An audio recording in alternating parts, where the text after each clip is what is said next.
Vielen Dank für diese einführenden Worte. Ich möchte nun auch Professor Radu nach vorne bitten. Einfach, es ist noch wichtig, dass wir auch eine gemeinsame Sprache finden. Wir haben schon mindestens 2 im Raum. Herr Radu wird uns einführen zu den Schlüsselmerkmalen von nachhaltigen Quartieren. Und so haben wir schon ein bisschen auch das Vokabular, wie wir uns darüber unterhalten können. Évidemment, quand on a préparé ensemble avec Amélie cette journée, alors le message principal se retrouve dans le titre de ma présentation, Agissons ensemble. C'est la raison pour laquelle on se retrouve toutes et tous ici. Justement pour pouvoir découvrir ensemble quelles sont les pistes les plus prometteuses pour agir et agir assez rapidement. Pour aller un peu plus loin dans la réflexion déjà ouverte par Amélie Duprat sur la durabilité, il faut dire quelques mots sur le quartier durable. Et la première chose que j'aimerais dire, c'est que le quartier n'est pas quelque chose, un habitat qui vit en soi, qui est complètement isolé de ce qui l'entoure, mais au contraire, est une partie d'une ville, et que la notion de quartier durable n'a pas de sens si il ne fait pas partie aussi d'une ville qui est à son tour durable. Donc la durabilité d'un quartier ne signifie pas qu'il soit une île parfaite où tout se passe bien, surtout s'il s'agit d'un nouveau quartier. On peut le penser avec toutes les bonnes intentions. Tout ça se mesure par la suite dans la mesure dans laquelle il contribue à la durabilité d'une ville.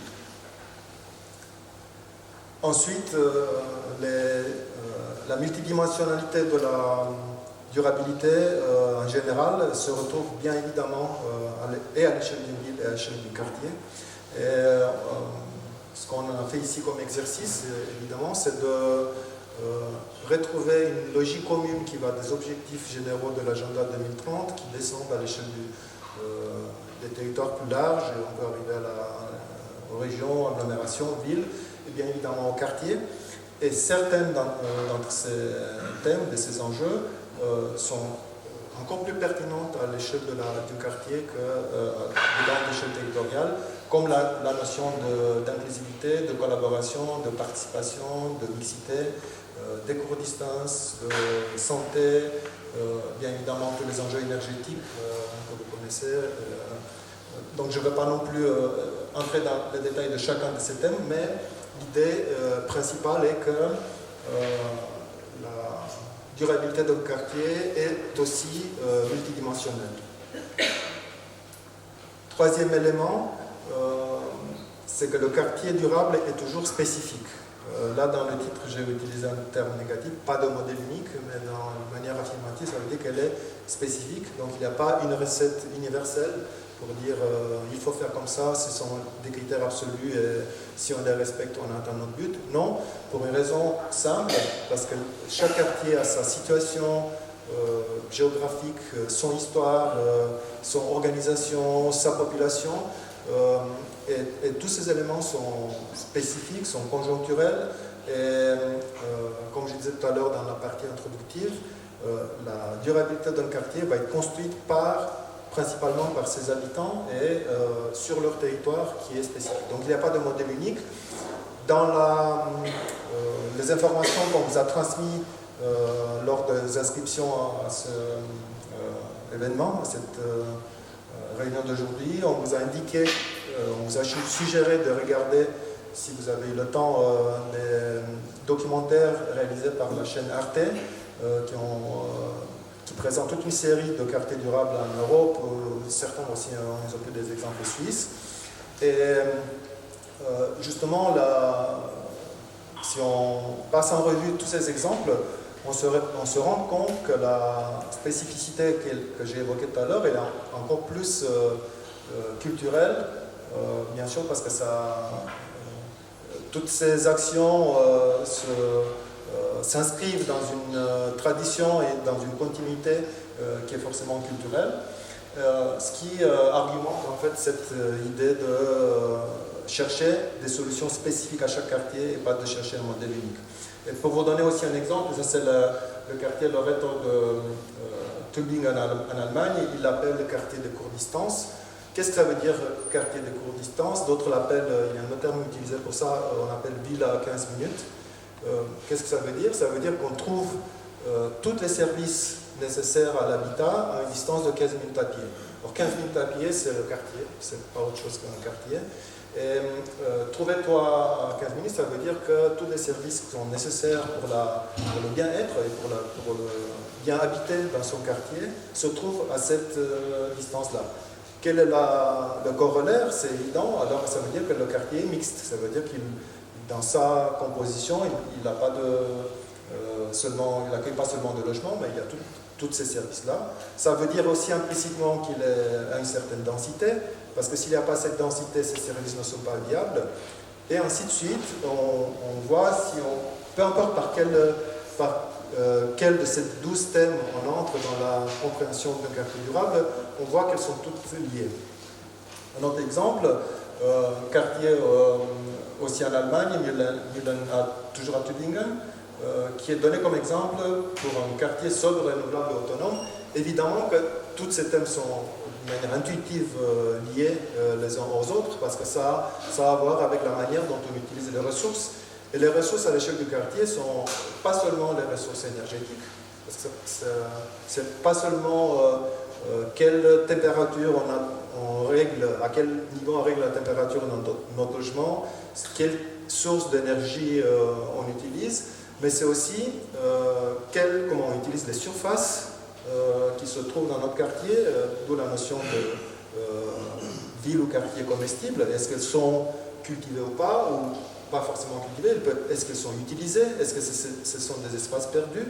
Donc, toutes les termes de sobriété et autonomie ont à voir avec ce qui est le fondement en fait, du développement durable et d'une utilisation qui est l'utilisation optimale et raisonnée des ressources. Pas de modèle unique, quartier inclusif et comestible, ça c'est un autre exemple aussi extrait de cette série de Arte, c'est un éco-village en France, à Val-de-Reuil. Donc on voit bien qu'on peut trouver dans la proximité une situation, un habitat disons assez presque urbain, c'est pas des villes individuelles, mais c'est ce qu'on appelle l'habitat intermédiaire. Et juste à proximité, on peut avoir un terrain qui est cultivé avec une intensité, une qualité qui dépasse même celle de jardin partagé. Donc ça devient une agriculture urbaine qui permet à la fois, comme je disais tout à l'heure, de bien utiliser les ressources territoriales, le terrain qui est mis à disposition. On parle beaucoup, quand on discute de durabilité, on se réfère beaucoup à des solutions technologiques. Or, c'est évident, par rapport à tout ce qu'on vient de dire jusqu'à maintenant, le fait que la solution technologique n'est pas suffisante, qu'elle est sûrement conditionnée par l'autre ressource qui est encore plus importante, qui est la dimension humaine et la collaboration entre les personnes. Donc toute solution technologique a ses limites et elles sont utiles dans la mesure où elles sont en sens pour les personnes qui l'utilisent et s'inscrivent dans un projet collectif cohérent. Donc ce qui est encore plus important pour arriver, parce qu'on peut donner, comme j'ai fait jusqu'à maintenant, donner quelques repères pour comprendre qu'est-ce que ça peut être un quartier durable, il faut encore dire ce qui est absolument nécessaire pour démarrer un processus de ce type. Et ce qu'il faut absolument faire, c'est d'impliquer les différents acteurs et actrices, chacun avec leur formation professionnelle, avec sa manière d'habiter dans le quartier. D'ailleurs, on vous invite tout à l'heure dans les ateliers dans lesquels vous allez participer, de vraiment vous engager avec ces deux casquettes. Une de professionnel, on a bien compris dans la liste des inscrits que vous provenez on couvre tous les domaines qui ont un lien avec le développement durable des quartiers. Et en deuxième temps et en même temps porter la casquette d'habitant de votre quartier, de votre commune, de votre région, pour faciliter en fait, pour créer ces possibles liens qu'on cherche et qui nous permettent d'arriver à un projet commun. Quelques mots justement pour vous expliquer assez rapidement comment on organisait les quartiers, les ateliers et pourquoi on les a fait comme ça.